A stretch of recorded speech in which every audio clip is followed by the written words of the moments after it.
Banganté a le TGV. Banganté a combien d'opéras? Banganté a des conservatoires. Banganté a quoi? Le seul remerciement et la seule compétence qu'elle a eue, c'est de bourrer les urnes, de voler les urnes, de partir avec.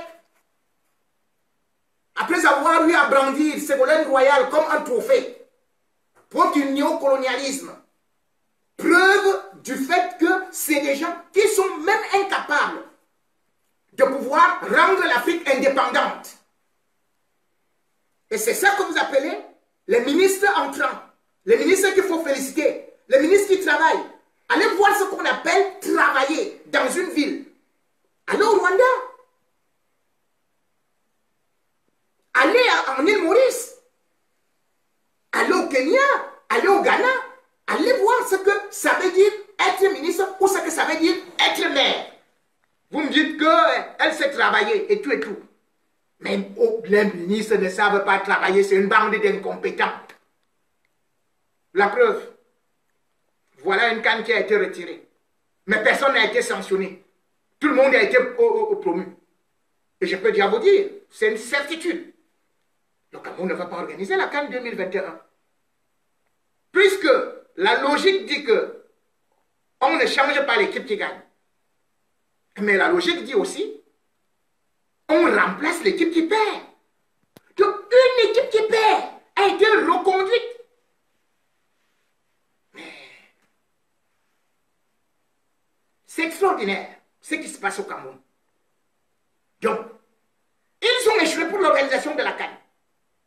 Et Paul lui a dit qu'il prend acte du glissement de la date.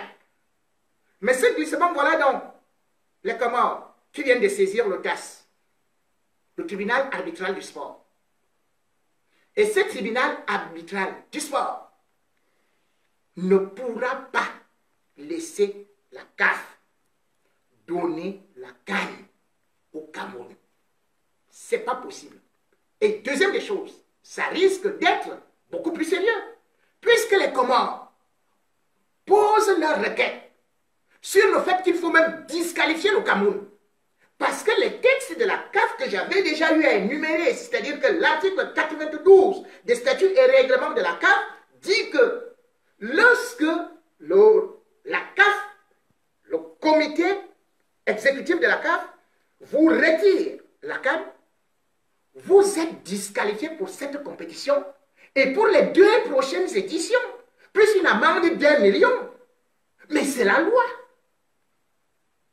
Mais si Ahmad, voulant faire des démarches politiciennes et politicardes, a voulu mettre Paul Biya dans la sauce en l'abominant, en lui disant que je fais un glissement de date et que je vais vous offrir la CAN 2021, cela ne se fait pas selon les règlements de la CAF, puisqu'il faudrait bien que le Cameroun puisse encore poser une autre candidature. Et il y aura des candidats. Et il faudrait qu'il y ait une évaluation. Comment est-ce qu'ils vont faire avec cette équipe d'incompétents? Et deuxième des choses, la requête des Comores devant le TAS. Mais les Comores risqueraient malheureusement avoir raison. Et le Cameroun risquerait de bel et bien être non seulement disqualifié pour la compétition 2019, parce qu'il faudrait des sérieux arguments pour que la CAF puisse continuer à maintenir le Cameroun, mais aussi, il faudrait savoir que pour l'édition 2021 et même 2023, le Cameroun doit être disqualifié selon la loi, selon les textes. La loi, c'est la loi. Ce n'est pas comme les petites machineries que Paul Biya peut bricoler au quartier. Et sans pour autant oublier que Ahmad, c'est un mandat. Et puis lui-même, il doit aller encore à l'élection. Ce qui signifie que ce qu'il dit maintenant n'est pas comme une parole biblique. Ça peut changer. Parce que lui-même, il doit aller à l'élection. Et ce n'est pas lui qui décide de quel ou tel pays qui doit organiser la CAN, parce que c'est le comité exécutif au vu des éléments qui seront présentés. Et la Côte d'Ivoire, qui a déjà aussi saisi le TAS, qui a dit c'est une décision qui est irrégulière, qui ne répond sur aucun critère ou sur aucun fondement juridique, eh bien, la Côte d'Ivoire veut bien et va conserver sa canne. De toutes les façons, la Côte d'Ivoire a jusqu'en décembre 2020. Puisque la CAF ne peut pas retirer la canne à la Côte d'Ivoire avant toutes ces missions d'inspection. En ce temps, Paul Biya vous dit glissement. On va glisser, glisser, glisser.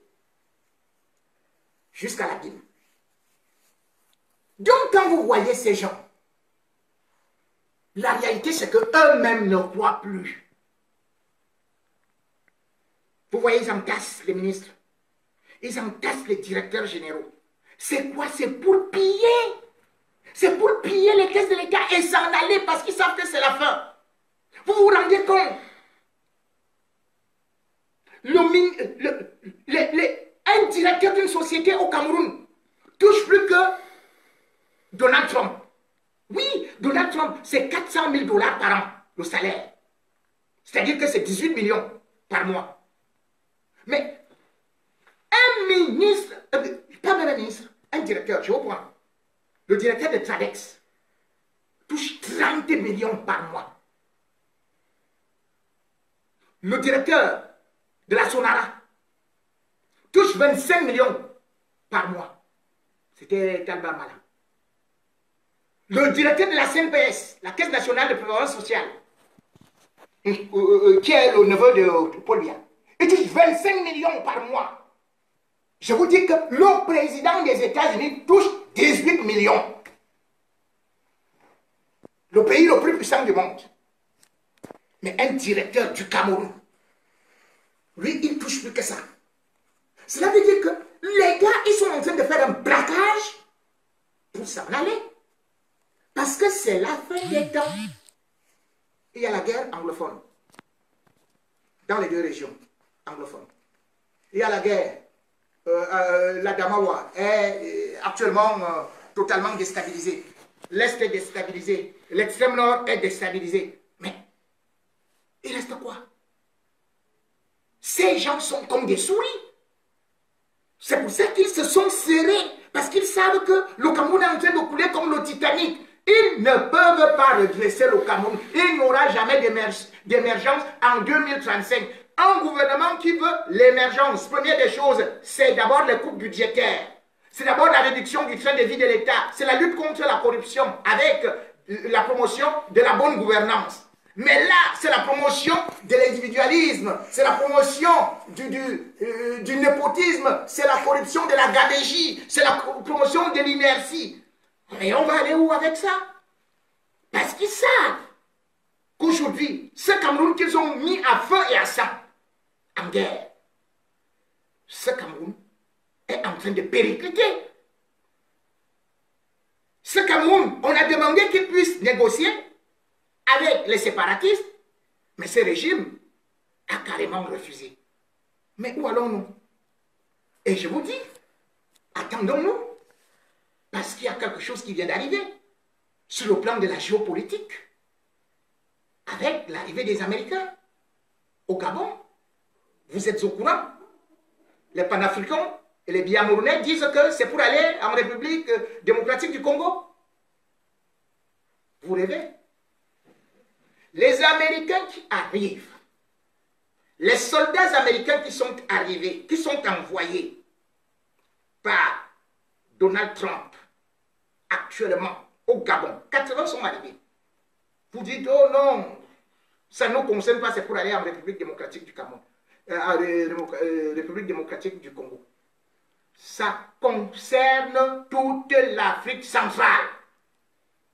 Dictateur, votre temps a sonné. Et c'est pour cela qu'ils se dépêchent. Ils disent, qu'est-ce que les Américains viennent faire? Oui, mais vous savez très bien. D'ailleurs, selon le New York Times, le New York Times a aussi affirmé que l'Église catholique du Congo a bel et bien affirmé à travers ses observateurs que c'est Martin Fayulu qui a remporté l'élection présidentielle. Or, Kabila veut faire installer son dauphin. Certainement, il y aura, comme d'habitude, des manifestations, des tirs là-bas. Et qu'est-ce que les Américains vont faire? les Américains vont sauter sur l'occasion. Parti. Monsieur, réveillez-vous.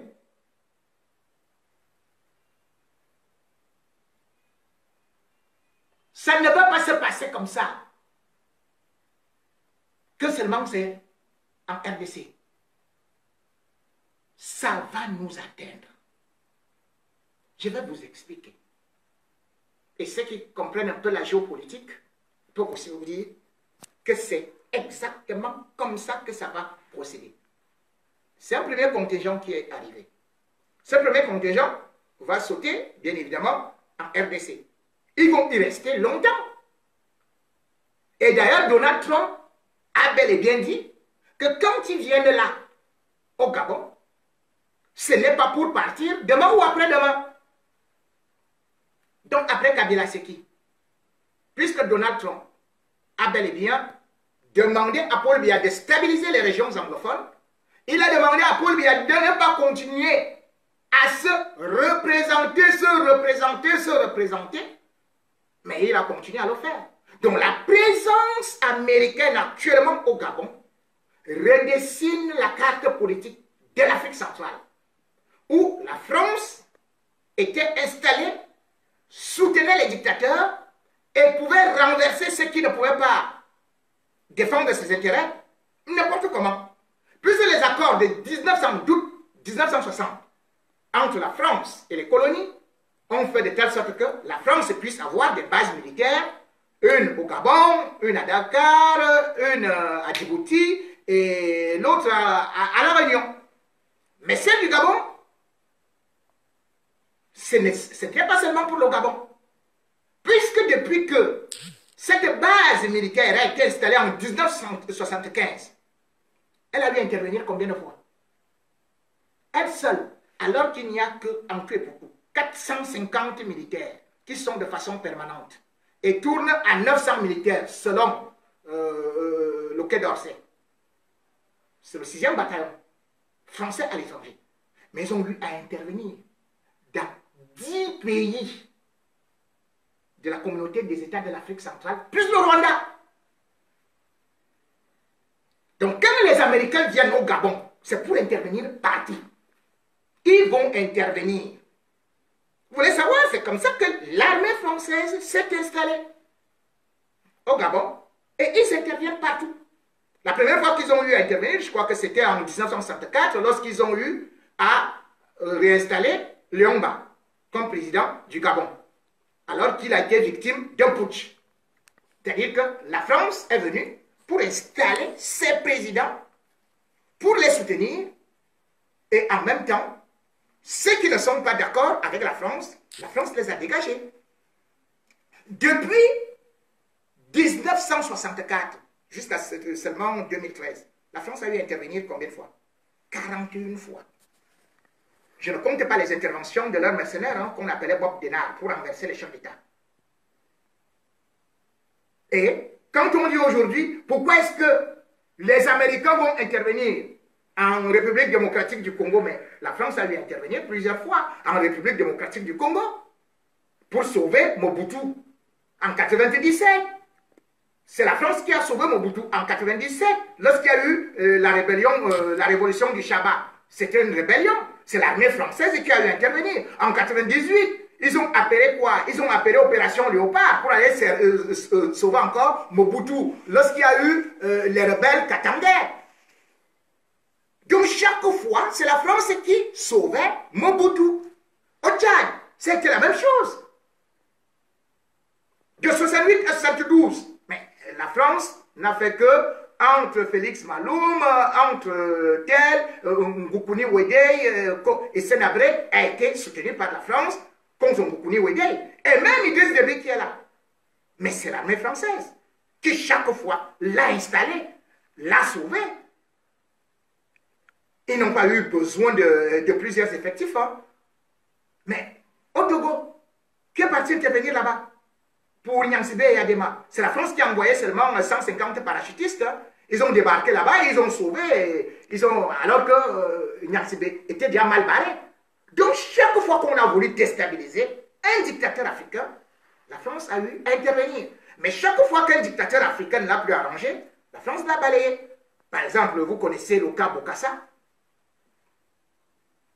Ils ont balayé Bokassa. Et même ceux qui ne sont pas des dictateurs, vous connaissez par exemple en Côte d'Ivoire, la France a dû intervenir combien de fois? En 99 avec l'affaire Conan Bédier, après cela c'est en 2002, allez, c'est là où ils ont commencé l'opération Licorne.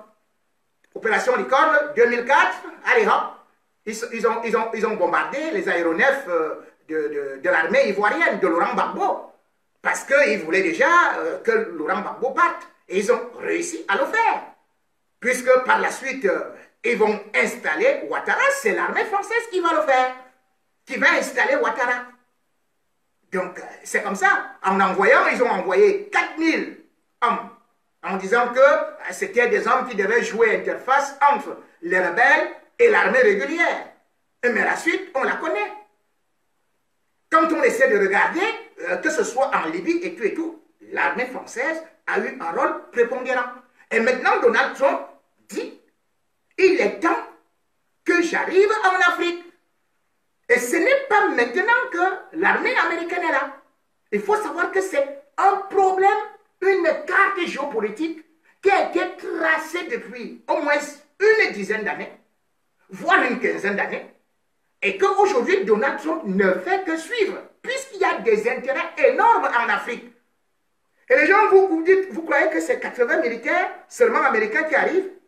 Mais vous êtes à côté de la plaque. Les États-Unis sont en Afrique la seule base qu'ils détenaient, c'est à Djibouti. Et je peux vous dire que l'avenir de l'Afrique se joue à Djibouti. Parce qu'à Djibouti, Djibouti appartenait à la France. Et c'est là où les Américains sont venus également s'installer.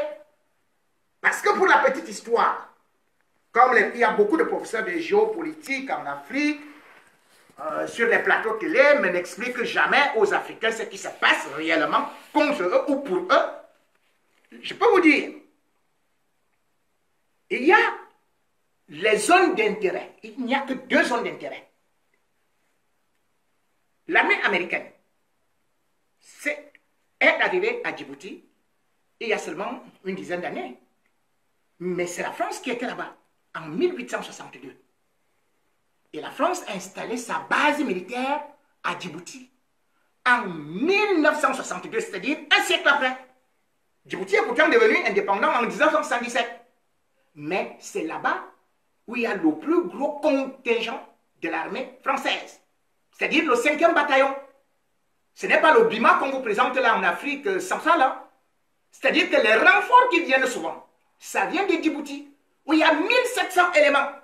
Et c'est là-bas où vous avez, c'est pas, oui, certes, à Libreville, vous avez l'aéroport Lyomba, où ils sont installés, vous avez le camp de Gaulle, où il y a l'armée française, mais à Djibouti, ils sont dans ce qu'on appelle le plateau Lazak.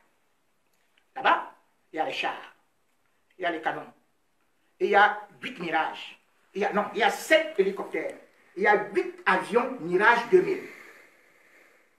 Il y a 4 bâtiments de la marine. Donc, à partir de là, ils ont une influence énorme quand ils doivent venir intervenir en Afrique centrale. Ils partent de là. Et à partir de là, c'est cette influence-là que les Américains ont d'abord voulu anesthésier. Les Américains ont donc envoyé là-bas à Djibouti entre 4000 et 6000 marines. Donc il y a déjà 6000 soldats américains à Djibouti. C'est en Afrique, hein? Djibouti, c'est un petit endroit comme ça qui n'a ni pétrole ni rien. C'est à peu près 270 000 km². C'est un petit endroit où toutes les grandes puissances sont actuellement installées pour guetter l'Afrique, qui a les matières premières. Oui, les Américains sont arrivés en disant, bon, ok, puisque les Français ont fait venir les Allemands, les Espagnols, les Italiens sont déjà aussi arrivés, les Américains sont donc arrivés. Ils se sont installés. Et ils sont installés là où on appelle le camp Lemonnier. Et c'est là-bas où ils ont tous leurs drones. les Reapers, 14 pour contrôler. Donc ils ont déjà commencé les interventions en Afrique. En allant en Tanzanie, en allant en Égypte, où ils bombardent les Chebabs, où ils sont contre Acme, contre ceci et contre cela. Et maintenant, ils ont dit qu'ils viennent en Afrique centrale, au cœur de l'Afrique centrale, s'installer au Gabon. Et en même temps, beaucoup de gens disent que, oh, c'est bon, que les Chinois, eux, ne nous veulent pas du mal, ils ne viennent pas pour la guerre. Mais vous êtes en train de vous tromper. Que ce soit les Chinois ou les Japonais, tout le monde est actuellement en Afrique. Les Japonais ont construit leur première base navale à Djibouti. Ils viennent de la construire.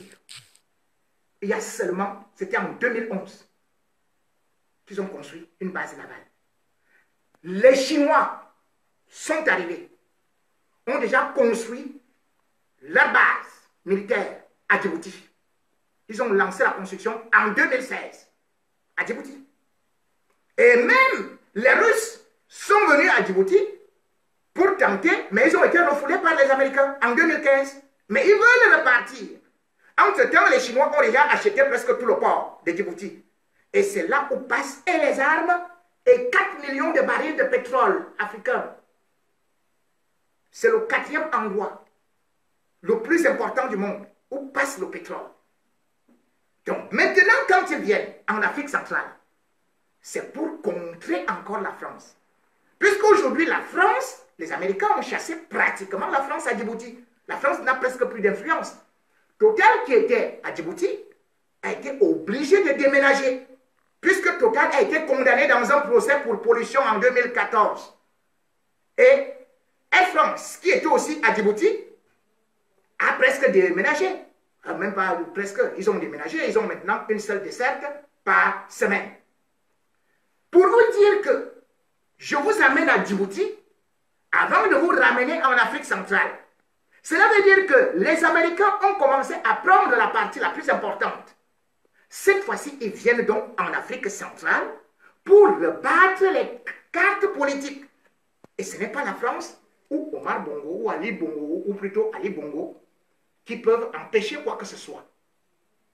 Voilà donc ce qui se joue comme véritable stratégie, comme véritable enjeu. Là, ils sont actuellement installés. Que ce soit Biya, que ce soit Déby, que ce soit les Condé, que ce soit tel, eux tous, ils doivent actuellement se mettre au pas, comme les Kabila. Ils vont agir. Ce n'est pas les 80 militaires que vous avez vus là. Non, c'est pour vous dire que il y a 6000 qui sont à Djibouti. Et d'autres qui vont bientôt arriver pour s'installer au niveau de Libreville. Au même endroit où ils sont, c'est-à-dire qu'ils seront côte à côte avec les militaires français pour les contrôler. Et voilà donc les nouveaux enjeux. Je devrais donc dire que face à une telle situation, qu'est-ce que les dirigeants africains ont pensé? Ils ont donné plutôt le fouet aux autres pour se faire battre.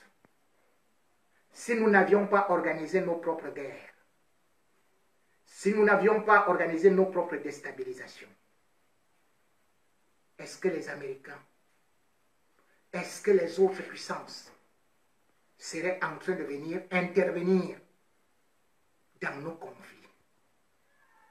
Parce que nos dirigeants passent leur temps à monter les Africains contre les Africains, à voler et à créer des guerres.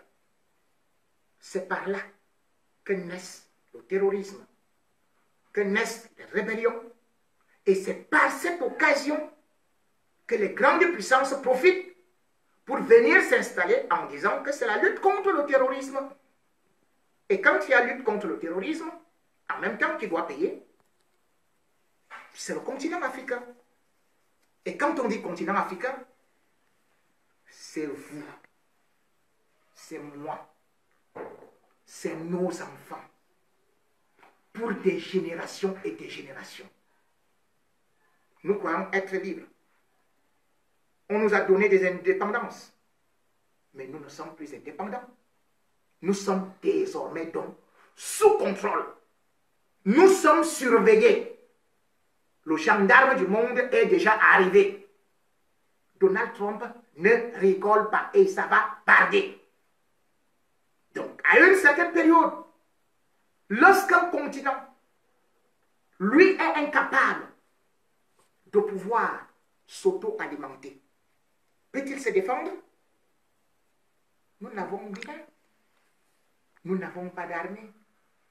Nous n'avons même pas de quoi manger, alors parce que nous sommes incapables de pouvoir produire ce que nous-mêmes nous devons consommer. Cette guerre a commencé. C'est d'abord la guerre. Il y a une guerre alimentaire, une guerre géopolitique. Je vais terminer avec un sujet que j'aurais pu peut-être aborder dès le départ, qui me tient beaucoup à cœur, à savoir l'affaire des denrées alimentaires, qui nous viennent donc de Chine, qui nous viennent d'Europe, à cause des APE que nous avons signés, que Paul Biya a signé, parce que moi je ne les ai jamais signés, ni vous. C'est lui qui a signé ça. Et aujourd'hui, je suis en train d'être surpris que parce que la Ligue des consommateurs du Cameroun et un homme politique se sont levés pour dire que le riz chinois était de mauvaise qualité, même si on dit que c'était en plastique et tout, ce n'est pas loin de l'être. Eh bien, le ministre du Commerce est le premier à se lever pour dire ce riz-là est de bonne qualité. Voilà donc l'irresponsabilité des dirigeants africains. La première chose, quand tu peux dire que ce riz est de bonne qualité parce qu'il se base sur les papiers, c'est une honte. Quand on signale, quand une ligue des consommateurs soupçonne un produit, qu'est-ce qu'on fait?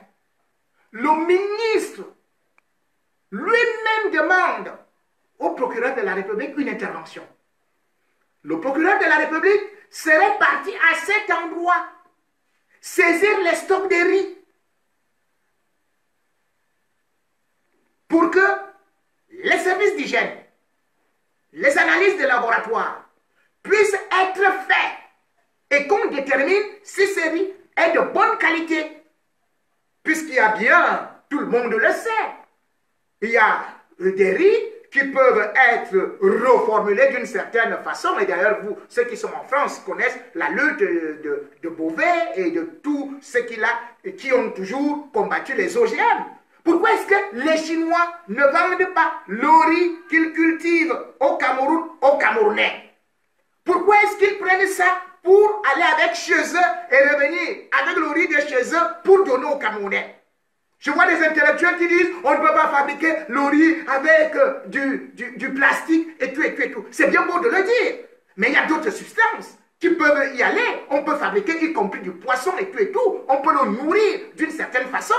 On peut aussi avoir de très mauvais riz. Moi, j'ai eu à causer avec ceux-là qui sont beaucoup plus élevés sur le domaine de recherche et qui m'ont dit oui, il y a du riz de mauvaise qualité. Et je suis prêt à aider ceux qui ont été traduits au tribunal par le ministre du Commerce qui a reçu de l'argent. Oui, il a reçu de l'argent. Des importateurs. Il a reçu de l'argent. Donc, c'est un corrompu. Comment est-ce qu'il peut être assis dans le bureau et il convoque une réunion? Quand on vous dit qu'un riz est de mauvaise qualité, le ministre est le premier à descendre sur le terrain avec des équipes de gendarmerie, le procureur de la République, on saisit le stock. On appelle ça le délit. Le code du délit. Mais quelqu'un vient dans ton bureau et te présente les papiers. Tous les papiers, on sait qu'au Cameroun, même le doctorat, tu peux l'obtenir en bordure de rue. L'acte de naissance se signe même dans une chambre. Est-ce un papier qui certifie qu'un riz est de bonne qualité? Il aurait fallu qu'on vienne démontrer, après avoir saisi les stocks, qu'on dise donc que nous avons fait passer tous ces stocks en laboratoire. Or, nous avons laissé des jours couler. C'est-à-dire que peut-être même le stock qui est querellé, le stock qui a été testé, par la Ligue de la défense des consommateurs. Ce stock-là est déjà caché ou a été détruit. Et puis quelqu'un vient dans votre bureau, il vous amadoue, il ferme les portes, vous êtes à huis clos, il a une grosse enveloppe, il vous donne ça, vous venez devant la télé, les radios pour dire le poisson est de bonne qualité, le riz est de bonne qualité, tout ce qui est importé est de bonne qualité, alors qu'on sait très bien que le poulet qui arrive au Cameroun, c'est parfois des choses périmées, le lait est périmé, mais l'huile de palme, on a vu les vidéos où les gens prennent de l'huile de palme importée, leurs lèvres gonflent comme ça. Et le ministre dit que tout ça est de bonne qualité, parce qu'il y a des papiers qui certifient cela. Il a quel laboratoire pour le dire? Voilà donc comment est-ce que nous fonctionnons. Voilà donc des faussaires qu'on maintient au gouvernement. Voilà donc des affairistes, des hommes corrompus, qui tous profitent de cette dictature pour ruiner le pauvre peuple, pour tuer les populations inoffensives, pour piller. Non. Ceux qui disent que les Américains viennent faire quoi en Afrique? Mais qu'est-ce que vous voulez? Puisque nos dirigeants nous tuent, plus que les Américains. Nos dirigeants nous tuent, plus que la communauté internationale. Et si aujourd'hui on continue dans nos guerres, on demande à un chef d'État africain, comme Paul Biya, négocie avec tes frères anglophones, il dit donc ce sont les terroristes. On demande à tel autre, mais on ne va pas laisser ce qui s'est passé au Rwanda. La France a laissé ça au Rwanda en 1993 jusqu'à la mort d'Abiyarimana. Et puis, il y a eu le génocide en 1994. On sait ce qui s'est passé. Donc aujourd'hui, c'est un génocide qui est en train de se passer au Cameroun et qu'il faut bien arrêter. Si Biya est incapable de l'arrêter, eh bien, il y aura l'intervention des Américains. Ça, soyez-en sûrs. Ils ne vont pas laisser. Il y aura intervention. Si les dictateurs africains continuent à bourrer les urnes, continuent à bloquer les individus, à bloquer la démocratie, à mettre les journalistes en prison, à tuer les populations, mais sachez que il y aura toujours ce qu'on appelle l'intervention de la communauté internationale. Moi, je n'ai jamais été d'accord pour des interventions. Mais est-ce que nous allons aussi continuer à accepter que parce que nous avons des dirigeants qui se disent panafricains, qui se disent avoir été élus, qui peuvent modifier les constitutions, qui peuvent fusiller qui ils veulent, est-ce que nous allons continuer à accepter comme ça que chaque dirigeant africain fasse 50 ans en prison, 50 ans au pouvoir, et que le peuple africain, tous les jeunes, soient obligés de s'enfuir, de fuir les guerres, de fuir la famine, de fuir le chômage, et de venir mourir dans la Méditerranée? Est-ce que nous allons continuer à accepter que en Afrique, toutes nos matières premières soient liquidées parce que uniquement un individu voudrait rester au pouvoir avec sa clique, avec son clan?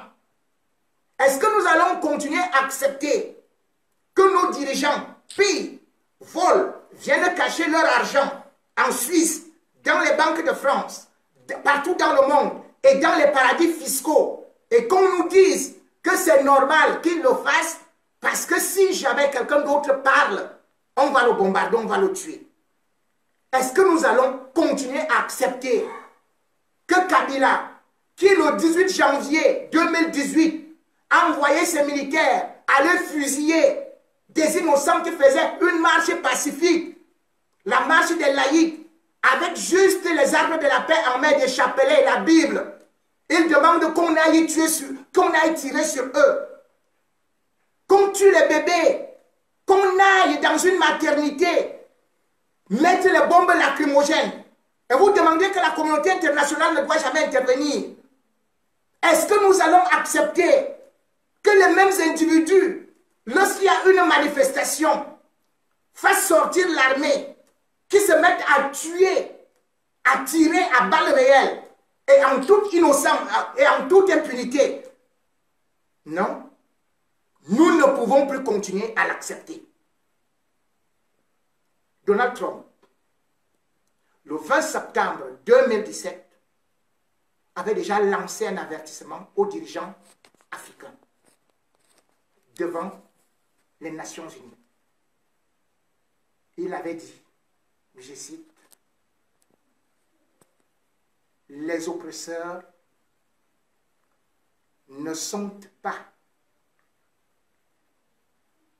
éternels et il arrivera un moment où le peuple aura un choix, où la communauté internationale pourra intervenir. »